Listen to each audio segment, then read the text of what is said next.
का प्रसंग में हमने सुना कि साधु या जुग की बुद्ध, ये कलयुग के विषय में श्रीमद् भागवत में भी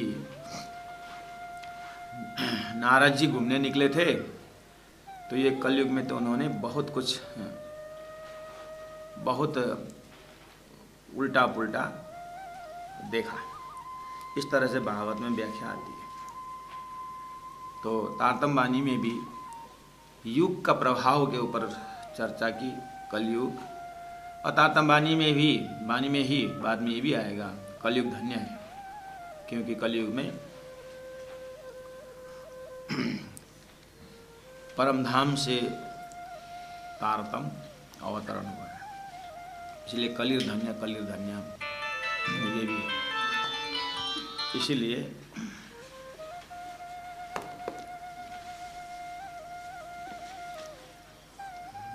तो ये कल हम लोगों ने इस विषय में दुनी पे चाहे दुनिया, इसको भी हमने अच्छी तरह से देखा। कभी कभी सुंदर साथ पाठ करते हैं, वो पाठ तो हो जाता है श्रद्धा के बल पर, लेकिन बुद्धि क्या पकड़ रही है उसके लिए सहयोग मिलेगा कि ऐसे कुछ आंटी गुटी जिसको बोलते हैं। तो दुनी, सारा जीव दुनी पे अपने इष्ट से, लेकिन दुनिया के अंदर ही इष्ट।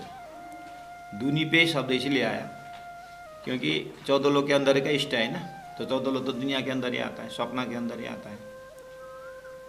इसलिए चाहे दुनिया, स्वप्निक जीव स्वप्निक इष्ट से स्वप्निक वस्तु ही चाहता है। भर्मसो भर्म भरमाना करके भी आया था। यहाँ पर दुनी पे चाहे दुनिया। तो अब हम जैसे अपने ऊपर देखते हैं, हाँ हम शारीरिक रोग से निरोग होना चाहते हैं, लेकिन आत्म रोग बुरो लगे, आत्मा का रोग काम से हमारे दिमाग पहुँचता ही नहीं। और जो भी हम बहुत व्यस्त हैं, किसके लिए? संसार में व्यवस्थित होने के लिए। और संसार में व्यवस्थित होके क्या करना? घर बनाएंगे, उसके पीछे रिपेयरिंग लटक रहा है।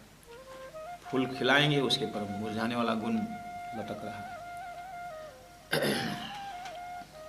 हर चीज़ जो नया बनाते हैं, पुराना उसके ऊपर लटका हुआ होता है, तो कुछ व्यवस्थित होगा ही नहीं। इसीलिए दुनी पे चाहे दुनिया। अब उसको फैलाने के लिए अपने इष्ट से करामत चाहते हैं, चमत्कार चाहते हैं। तो इस विषय में हमने लंबी चर्चा की। तो आज चलते हैं प्रकरण 21 में। धनी जी कहते हैं, चलो जुगे जायरी सुध बिना, सुध बिना, सुध बिना, सुध बिना, चलो जुगे जायरी सुध बिना। आपने गिनती की कितने बार शुद्ध बिना आया? चलो जुगे जायरी शुद्ध बिना, शुद्ध बिना, शुद्ध बिना, शुद्ध बिना, चलो जुगे शुद्ध बिना। 5 बार शुद्ध बिना, शुद्ध बिना, शुद्ध बिना, शुद्ध बिना, शुद्ध बिना, 5 बार आया है शुद्ध बिना।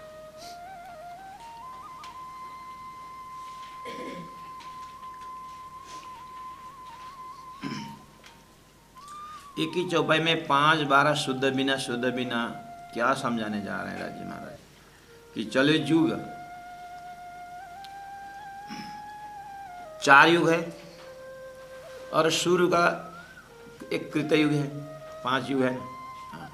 कृतयुग भी गया, सतयुग भी गया, द्वापर युग भी गया, त्रेता भी गया, द्वापर भी, कलयुग भी जा रहा है। तो 5वां युग गया। शुद्ध बिना, शुद्ध बिना, शुद्ध बिना 5 बार है, उसमें 5 में घटा लेना तो गए ना।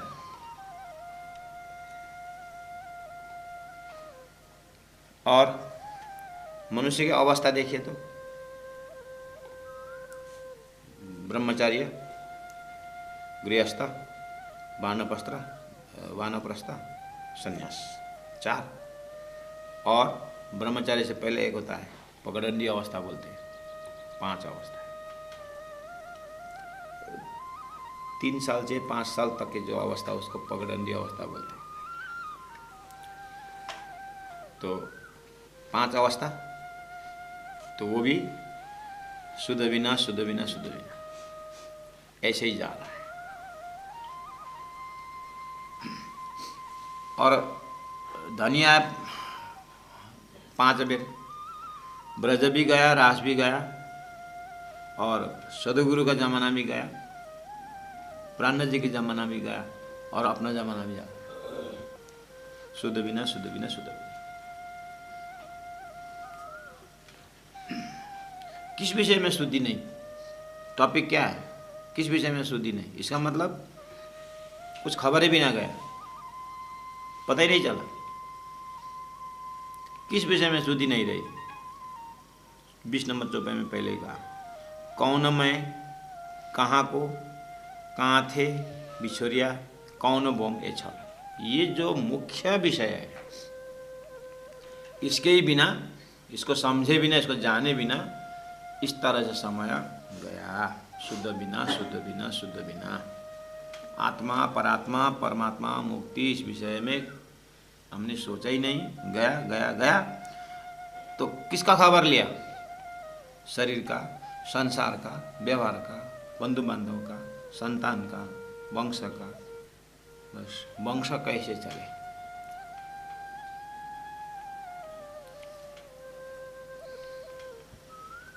तो वंश चलाने में चिंतित हुए। तो इस तरह से समय जा रहा है। पूरा तारतम्य सैटेलाइट से देख रहे हैं किस तरह से जीव कहां कहां से भटक रहा है।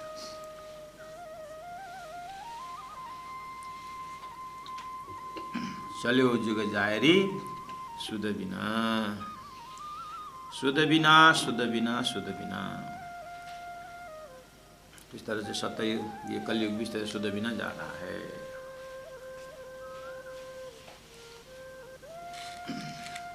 कहाँ भूले? मूल प्रकृति मोह आम थे, उपजे 3 गुण, सो 5 में पसरे, हुए अंधेरी 14 भवन, ऐसे में भूले। अब जब प्रलय प्रकृति जब हुई, तब 5 14 पतन, तब 5 14 पतन, पतन मतलब नाश, 14 लोग पतन नाश। उसके बाद मोह अहम सब उड़े, रहे सरगुण न निर्गुण कुछ नहीं रहेगा। अब खबर क्या लेना था? 4 नंबर चौपाई में, तब जीव को घर कहाँ रहे हो, इस विषय में चिंता करना था। जीव का घर, आत्मा का घर कहाँ? कहाँ खसम, परमात्मा कहाँ रहते हैं? वतन, परमात्मा का घर कहाँ है, अपना घर कहाँ है? ये चीज पे ध्यान देना था। लेकिन चलो जुग जायरी शुद्ध बिना शुद्ध बिना शुद्ध बिना।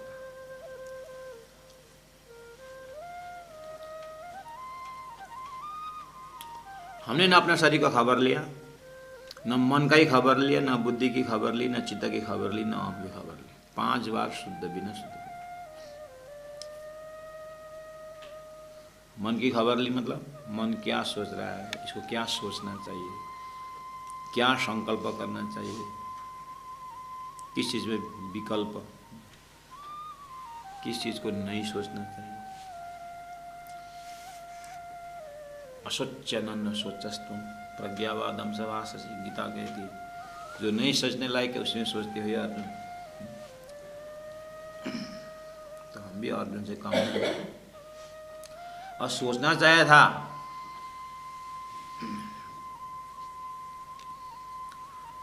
तब जीव को घर कहाँ, आत्मा का घर कहाँ? आत्मा अखंड है तो परमात्मा भी अखंड होना चाहिए, और आत्मा अखंड है तो परमात्मा का घर भी अखंड होना चाहिए। इस विषय में सोचे नहीं। गुरु शिष्य नाम बहुत अदार है। 14 नंबर 5 4 में गुरु शिष्य नाम बहुत अदार है। संसार में गुरु शिष्य का बाजार, पर ए शुद्ध परिन किना। लेकिन ये शुद्ध, ये खबर परिन किना, किसी को भी खबर नहीं के किस विषय में। जीव को घर कहाँ, परमात्मा को घर कहाँ? परमात्मा साकार है कि निराकार है कि शुद्ध साकार है? क्या इस विषय में किसी को ध्यान ही नहीं गया।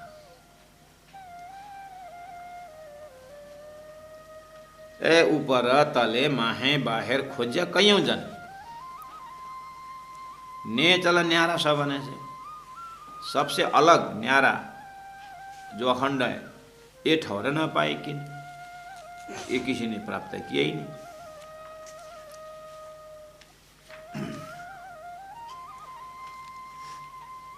सुंदर साथ जी इस तरह से 1 नंबर से 5 नंबर चौपाई तक हमने ओवरऑल आपको फेमिलियर बनाया चौपाई। अब थोड़ा डिटेल में जाते हैं। सुंदर सा से लोकेशन पकड़ना होता है चौपाई के अवस्था में, उसका लोकेशन कहाँ खड़े होकर के बोल रहे हैं। 1 नंबर तो चौपाई हो गया, शुद्ध बिना का। अब अपने आप में ये ठीक है, श्वेता तेता द्वापर कली युग भी हमने घटा लिया, अवस्था भी घटा लिया है। बालापन में खेल घुमाए कुछ न सुधारे काम, तरु न होए अकारथक होए मूर्ख आठों जाम, एक दिन जंगल में होगा मुकाम। इस तरह से समय बीतता जा रहा है, लेकिन हमने खबर किस चीज़ को खबर नहीं लिया। जिसके होने से शरीर बढ़ रहा है, जिसके होने से संपूर्ण ट्रांजैक्शन हो रहा है, उस अस्तित्व के विषय में किसी ने चिंता ही नहीं की। तो मैं बार बार सदगुरु गुरुजी मंगलदास जी की याद आती है, उनकी सुक्ति की याद आती है। गुरुजी ने यही जगह में कहा है, 1 लिख करके शून्य लगाओ 10 होता है, दूसरा शून्य लगाओ 100 होता है, तीसरा शून्य लगाओ 1000 होता है। शून्य का कोई अस्तित्व नहीं है, लेकिन 1 से जुड़ने के बाद उसका अस्तित्व हो रहा है। 1 है इसलिए 10, 100, 1000 करके हम बोल रहे हैं। 1 को मिटा दीजिए, शून्य का कोई कीमत, कोई वैल्यू नहीं है ना। तो गुरुजी यहीं पर कहते हैं 1 होने से शून्य का कीमत है। तो 3 शून्य क्या क्या है? शरीर, संसार, व्यवहार। 1 आत्मा है, इसलिए पहला नंबर शून्य शरीर जिंदा है, इसको जिंदा कह रहे हैं। 1 आत्मा इसलिए संसार है, शरीर संसार। 1 आत्मा इसलिए व्यवहार ट्रांजैक्शन चल रहा है, किसी का मामा, किसी का चाचा, जो भी संबंध है, क्या होने से? आत्मा होने से। अब ये आत्मा अस्तित्वहीन शरीर संसार व्यवहार को अस्तित्ववान बना रखा है। ऐसे अस्तित्व को तो शुद्ध बिना उसके लिए किसी के ध्यान ही नहीं दिया, और उसके लिए कोई किसी का समय भी नहीं है। आश्चर्य की बात है। वो आधार है। हम बार बार उदाहरण देते हैं, सिनेमा देखने जाते हैं, पर्दा को कोई ध्यान नहीं देता। गाड़ी में चढ़ के जाते हैं, टायर का हवा कोई ध्यान ही नहीं देता। रेलवे में हजारों किलोमीटर जाते हैं, पटरी को कोई याद ही नहीं करता। जैसे ट्रेन पटरी से उतर जाती है तो पता चलता है कि पटरी से उतर गई। ऐसे जीवन आत्मा रूपी पटरी में चल रही है, और जिस दिन डिरेल हो जाते हैं तो फलना मर गया। तो जन्म गया, मर गया, इतना ही ध्यान देना है। मर गया इतना ही। तो मनुष्य प्राप्त करने का इतना ही उद्देश्य नहीं है। उसके लिए संतवाणी, ब्रह्मवाणी सब होश में आने की बात कर रहे हैं।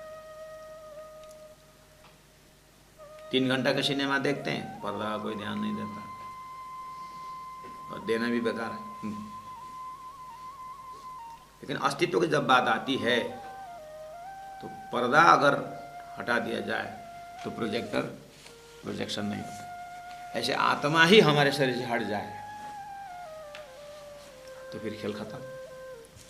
इसका मतलब शरीर में कुछ ऐसे अस्तित्ववान चीज है जिसके ऊपर हमें ध्यान देना है, उसके खबर लेना है। इस तरफ किसी का ध्यान ही नहीं। आज ही नहीं, आज है नहीं, सतयुग में ऐसे था, द्वापर में ऐसा है, त्रेता में ऐसा था, ऐसे कल भी ऐसे ही चल रहा है। आप ही ध्यान लगाइए अपनी बाल्यावस्था में। साधु संतों के पास आप माता जी ने लेके गए होंगे, हमें कितने मेले भंडारे में गए होंगे, लेकिन कहीं आत्मा परमात्मा के विषय में बातें हुई क्या?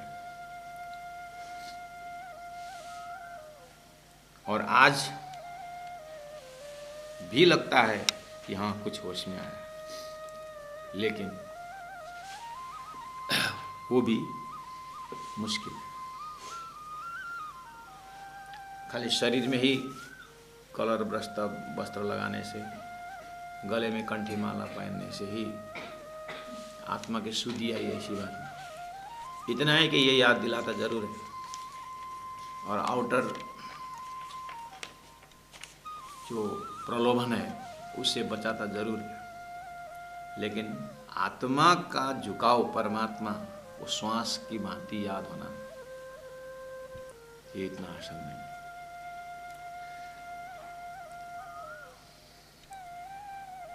तो अब हम अपने आप को देख करके चौपाई में जाते हैं, लोकेशन पकड़ते हैं।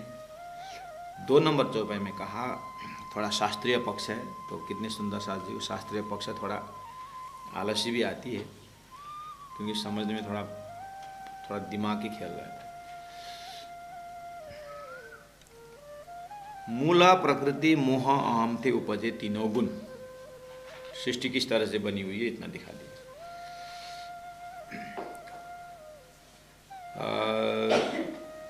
मूल प्रकृति मोह अहम थे का अर्थ होता है से, मूल प्रकृति से, मोह से, अहम से उत्पन्न हुआ तीनों गुण, 17 3 गुण। अब 3 गुण उत्पन्न हुआ, सो 5 में पसरे, 5 आकाश वायु अग्नि जल पृथ्वी, 5 तत्वों में पसरे, मतलब फैल गया। उसके बाद 5 तत्वों से क्या बना? हुई अंधेरी 14 भवन, अंधेरा 14 भवन। क्यों अंधेरा? इतना सूर्य है तो, सूर्य उदय तो 1 नंबर अंधकार है आत्मा के लिए। कम से कम रात्रि थोड़ा सा चिंतन एक ही तरफ जा करके घोर नींद में चला जाता। दिन में तो जैसे जैसे सूर्य का किरण उतना उतना मन की वृत्तियाँ एक्सट्रोवर्टेडनेस बहिर्मुखी हो जाता है।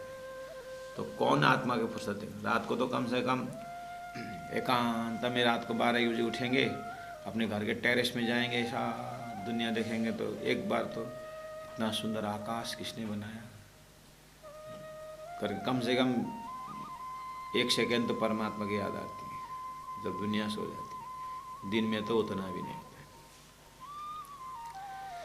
इसीलिए ये 14 भवन अंधेरी। अंधेरे किस अर्थ में? अस्तित्वहीन के अर्थ में।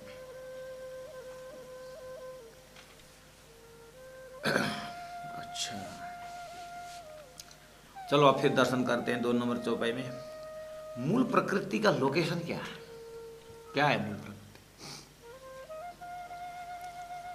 इसमें आपको थोड़ा तारतम्य कॉन्सेप्ट में विराट करके जो एक प्रकरण है, मतलब सब्जेक्ट है, इसमें थोड़ा सा फेमिलियर होना पड़ेगा। इसीलिए तारतम्य जो 18 जन्मवाणी शुरू करने से पहले एक हमारा प्राइमरी ग्रंथ है जिसको विराट बोलते हैं, तो वो विराट पहले सिखाया जाता है। उसमें ये सब लोकेशन दिखा दिया जाता है। वो जो विराट हम सीखते हैं,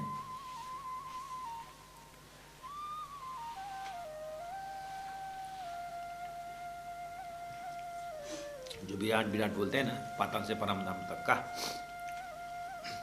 पहला किसने किसको सिखाया? ये तीसरा दर्शन में सदगुरु महाराज को राज महाराज ने दिखाया, सिखाया नहीं, दिखाया। देखो देवचंद्र, तुम यहाँ पर हो, और शास्त्रों में जो लोकालोक की बात आती यही है करके उनको सारा दिखा दिया। अर्जुन को भगवान श्री कृष्ण ने विराट स्वरूप दिखाया था ना, हो ऐसे ही सदगुरु को दिखा दिया। देखिए अध्याय, देखिए बेहद, देखिए तम पुरुष परम धाम तेरा घर है। अक्षर का सपना का शरीर विराट। देख, जैसे कि कोई अपने शिष्य को लेकर के, देख महेंद्र का सपना वो करे कोई दिखा रहा, देख महेंद्र सोया है ना, बस ऐसे ही अक्षर देवराज ने साधु गुरु को दिखाया, देख अक्षर का सोया है ना अक्षर, हाँ वो सपना देख रहा है, देख तो हाँ वो नारायण शेष नारायण 14 लोग देखा, हाँ प्रभु देखा, उसका नाम विराट है।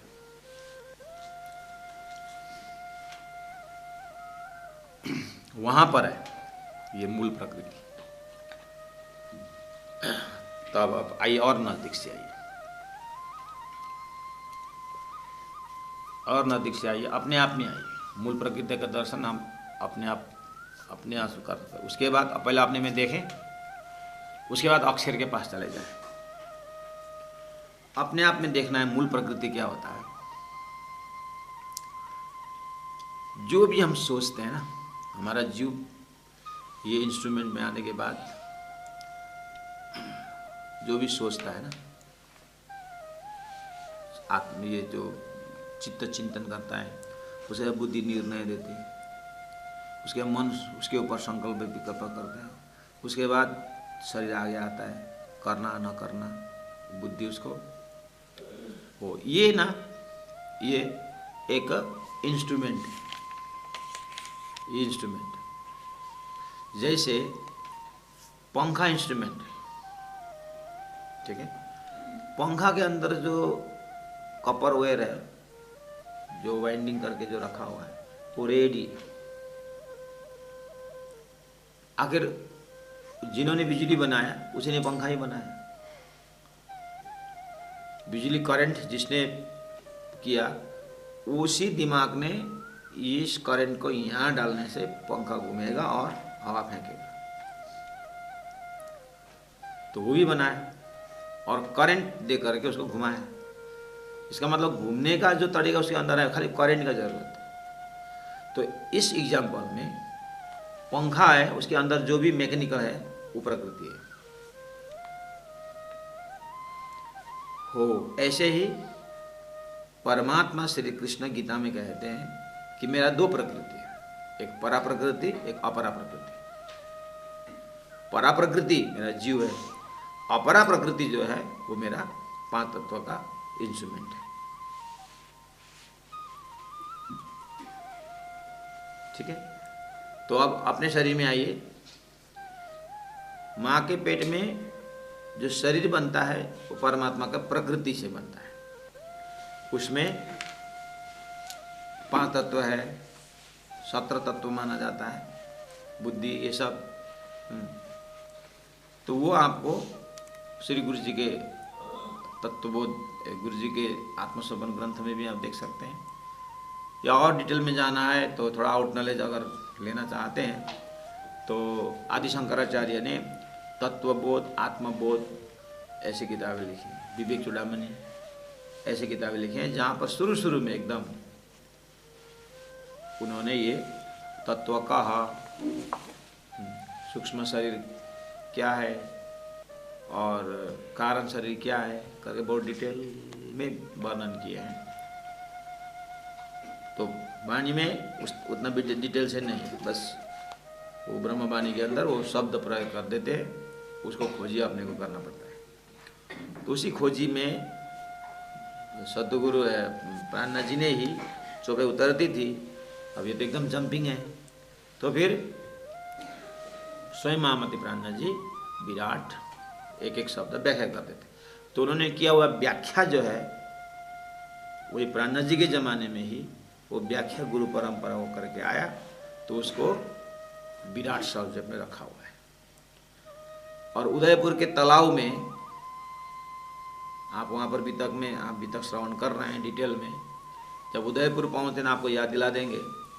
वहाँ पर बालू में प्राणनाथ जी महाप्रभु नक्शा बनाते हैं। सदगुरु महाराज जिस तरह से व्याख्या करते थे, सदगुरु महाराज जब व्याख्या करते थे तो सुंदर साथ को लोकेशन पकड़ना मुश्किल पड़ जाता था, तो दीवार में बनाते थे नक्शा।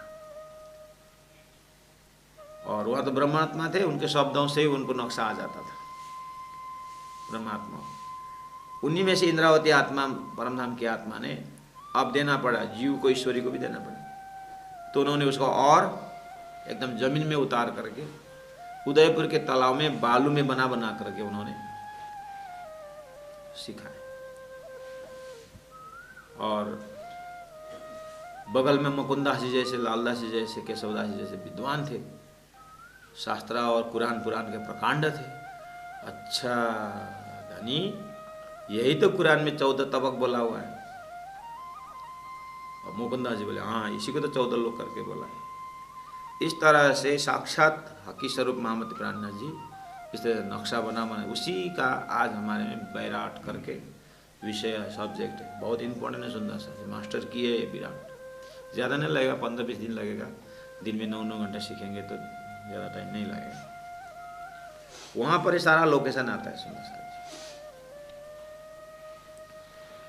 अब उसको वो सब्जेक्ट को अध्ययन किए बिना ये मूल प्रकृति मोह अहम ये जो मैं व्याख्या तो करूँगा, लेकिन पहले टेलीफोन था तो लोग टेलीफोन में बात करते थे कि मेरे सामने में टेबल है ना, वो ये टेबल देख रहे हो तो इसका टेबल क्लॉथ बनाना है फोन, इतने साइज का बनाना। अब बेचारा सामने वाला ये कहाँ है, उसका टेबल कितना है क्या है कैसे पता चले। आज ऐसे फोटो खींच दे भेज दिए, ऐसा नहीं।